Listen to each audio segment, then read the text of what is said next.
आप हिंदुत्व की इतनी सारी बातें करते हैं दादा, आप आरएसएस से भी जुड़े हो। जी जी, मैंने मतलब कहीं पढ़ा है, कई लोग न्यूज़ के माध्यम से बोला भी है, मैंने सुना भी है कि आरएसएस में मतलब कि एक गलत भावनाएं पैदा की जाती है, एक आतंकवादी की ट्रेनिंग दी, आतंकवादी उसमें से बनाए जाते हैं। ये कहाँ तक सच है?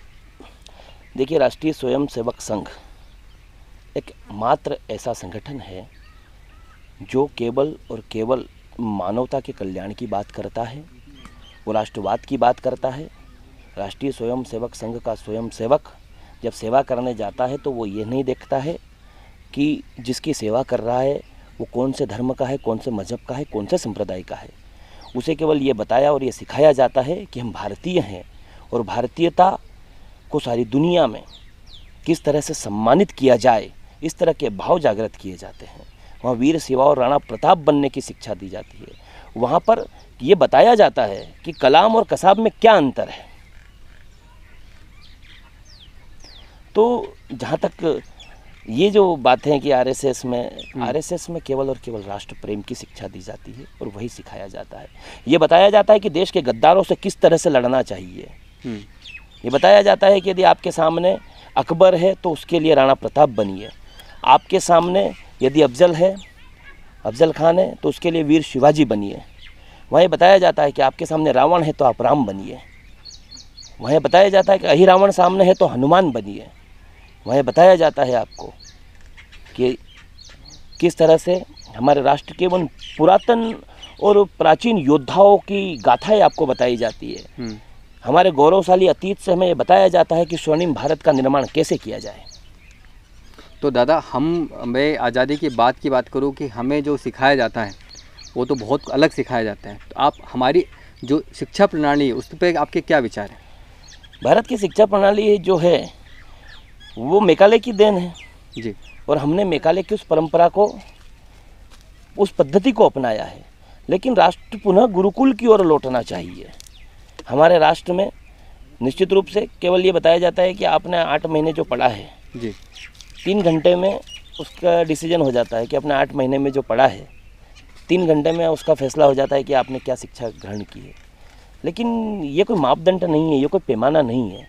शिक्षा पद्धति में परिवर्तन होना चाहिए और शिक्षा में वो तत्व समाहित किए जाने चाहिए जिनसे व्यक्ति के मन में वो जो बनना चाहता है वो तो बनेगा ही बनेगा, लेकिन राष्ट्र प्रेम का जो भाव है जी, वो जो मूल तत्व के रूप में, मानवता के कल्याण का जो भाव है मूल तत्व के रूप में, वो उसमें जाना चाहिए।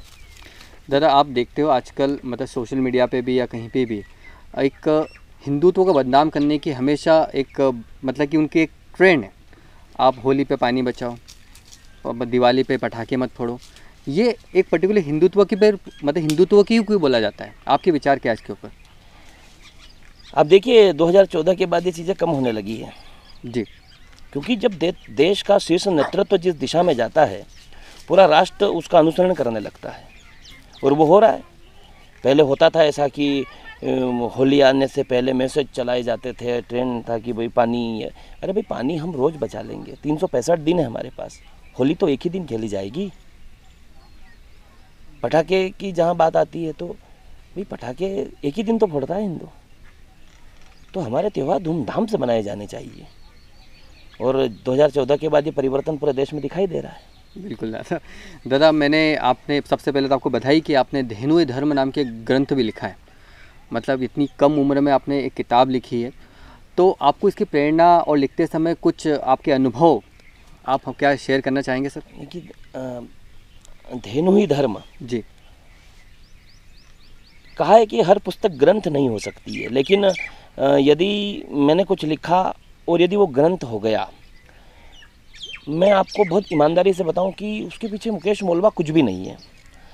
प्रेरणा मिली कि यार कुछ ऐसा होना चाहिए। गौ माता के लिए केवल बातें करने वाले लोग हैं, गौ माता पर कविताओं पढ़कर लिफाफे लेने वाले लोग देखे हमने, लेकिन मन में आया कि गौ माता के लिए कुछ ऐसा किया जाए जो साहित्य में भी चिर स्थायित्व वाली वस्तु हो। ईश्वर से प्रेरणा मिली, माँ नर्मदा ने प्रेरणा दी, बिलवा अमृतेश्वर महादेव और राजराजेश्वर के आशीर्वाद से, अंबिकाश्रम बालीपुर के जो संत गजानन जी महाराज बाबा जी हैं उनकी प्रेरणा से, और दीदी माँ ऋतंबरा जी के शुभ आशीर्वाद से जी। धेनुई धर्म लिखने का कार्य प्रारंभ हुआ। लगभग 8.5 बरस तक अध्ययन किया। 8.5 वर्ष। 8.5 बरस तक जी। वेदों का, पुराणों का, उपनिषदों का, आर्ष ग्रंथों का, जिसमें महाभारत भी है, रामायण भी है, श्रीमद् भगवद गीता भी है, हिंदू सनातन संस्कृति के सब धर्म ग्रंथों का अध्ययन करने के बाद के साथ साथ उसके मूल तत्व निकाले गए कि किसने क्या कहा, कब कहा, क्यों कहा, किस संदर्भ में कहा, क्या प्रसंग था, उसकी क्या व्याख्या हो सकती है, वो सब। और ईश्वर ने स्वयं ये कार्य मैं अध्ययन करता रहा, ईश्वर मुझे प्रेरणा देते रहे और वो कवित्व के रूप में वो जो थे भाव वो आते रहे और इसी तरह धेनुई धर्म ग्रंथ का निर्माण हो गया। तो दादा कुछ बीच में कुछ अनुभूति हुई आपको कि कुछ लग रहा था कि भैया कि मैंने ये बहुत पुण्य काम कर रहा हूँ और कुछ दिव्य प्रेरणा कुछ मिल रही है मुझे? जब मैंने ये लिखा उस समय तक मुझे ये नहीं पता था कि ये क्या लिख दिया है, क्या है। लेकिन ये लिखने के बाद जब परम पूज्य दीदी माँ ने वृंदावन में आदरणीय सोहन जी सोलंकी बजरंग दल के राष्ट्रीय संयोजक भाई साहब, उनकी उपस्थिति में जब उसका विमोचन किया, मेरे साथ सौभाग्य ये रहा कि उस ग्रंथ को सबसे पहले पढ़ा भी दीदी माँ ने। देखिए कि धर्म, और उन्होंने पढ़ने के बाद में जो शब्द कहे वो मेरे लिए आशीर्वाद, और यूँ समझ लीजिए कि मेरा जीवन धन्य हो गया उनके उद्गारों से। मुझे नहीं पता था मैंने क्या लिख दिया, ये तो दीदी माँ ने बताया कि आपने ये सब लिख दिया है। और उसके बाद में आद्य गुरु शंकराचार्य जी, महामंडलेश्वर जी, सभी को जब ने ये ग्रंथ देखा तो देखने के बाद में सब ने कहा कि ये अद्भुत है। सबका आशीर्वाद, और उसका द्वितीय संस्करण भी भावार्थ सहित जी जी वो भी शीघ्र बस 2-4 दिनों में आने वाला है। मैं अभी इसी पे आ रहा था कि इनके अलावा आपने कौन कौन सी और ग्रंथ लिखे, किताबें लिखी? देखिए एक बहुत जल्दी मेरी 3 किताबें और आने वाली हैं, 3 पुस्तकें। एक है साध्वी सरयू के तट, इसमें दीदी माँ ऋतंबरा जी का संपूर्ण जीवन चरित्र है। अच्छा। एक विक्रम संवत्सर जी, उसमें हिंदुत्व, विक्रमादित्य और भगवा साम्राज्य, इन सब का विस्तृत वर्णन है। और तीसरी और सबसे महत्वपूर्ण पुस्तक जो है वो है शिलान्यास। अच्छा। शिलान्यास के माध्यम से एक कवि मन ने, एक लेखक मन ने मोदी जी के जीवन चरित्र के माध्यम से राष्ट्रीय स्वयंसेवक संघ क्या है, राम जन्मभूमि संघर्ष क्या है जी, और राम जन्मभूमि पर मंदिर के निर्माण से राष्ट्र निर्माण की परिकल्पना, इसे लिखने का प्रयास किया है, समझाने का प्रयास किया है। बहुत बढ़िया। तो ऐसी कुल 4 या 5 किताबें अभी आने वाली हैं? अति शीघ्र आने वाली है। बहुत बढ़िया दादा। आप मतलब कि आज का जो युवा है वो फटी जीन्स पहनता है, लिव इन रिलेशनशिप पे विश्वास रखता है, उनको स्वामी विवेकानंद जी के विचारों के साथ कैसे जोड़ोगे आप उनको क्या संदेश देना चाहोगे? देखिए, मैं आपको एक बात बहुत स्पष्ट रूप से कह देना चाहता हूँ, चूँकि पूरे भारत में भ्रमण करता हूँ जी। ये जो लोग हैं ना फटे जीन्स वाले, इनका परसेंटेज बहुत कम है। होता क्या है कि हमारी दृष्टि किस पर पड़ती है? भूल पर, गलती पर पड़ती है, और वो उजागर होकर सारी दुनिया के सामने प्रस्तुत हो जाती है। हिंदुस्तान का, इस भारतवर्ष का, इस आर्यावर्त का 80% युवा आज भी राष्ट्र और राष्ट्र को ही सर्वोपरि मानता है। जो 20% लोग हैं जो बॉलीवुड या पश्चिमी सभ्यता या उनका अनुसरण करने वाले हैं, तो उन्हें प्रचारित और प्रसारित ज़्यादा किया गया। अन्यथा तो आज आप भीड़ में खड़े होकर के स्वामी विवेकानंद जी की बात कीजिए, वो भीड़ में खड़े जो लोग हैं वो सब अपने अंदर स्वामी विवेकानंद और भगत सिंह और अशफाक और चंद्रशेखर आज़ाद को ही पाएंगे।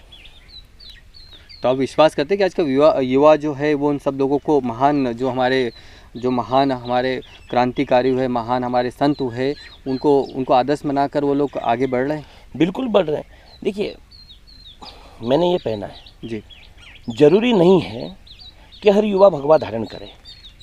मेरा भाई, मेरा हिंदुस्तान का युवा, हमारा जो यूथ है, वो जीन्स भी पहन सकता है, वो टी शर्ट भी पहने, कोई बुराई नहीं है, लेकिन उसके विचारों में स्वामी विवेकानंद रहे, उसके विचारों में भगत सिंह रहे, उसके विचारों में सुभाष चंद्र बोस रहे, उसके विचारों में डॉक्टर APJ अब्दुल कलाम रहे, अशफाक उल्लाह खान रहे, अब्दुल हमीद रहे। और वो ऐसा है तभी तो हम जो परिवर्तन देख रहे हैं अभी सारी दुनिया में, जो भारत आज एक शक्ति के रूप में उभर रहा है, तो इसी युद्ध के कारण उभर रहा है। इसलिए युद्ध में कोई बुराई नहीं है। ठीक है, कुछ लोग नशे के आदी होते हैं, कुछ लोग, तो ये अपवाद स्वरूप हो सकता है, लेकिन देश का युवा, भारत का युवा केवल भारत के लिए सोचता है। आज भी ये सब शाश्वत है।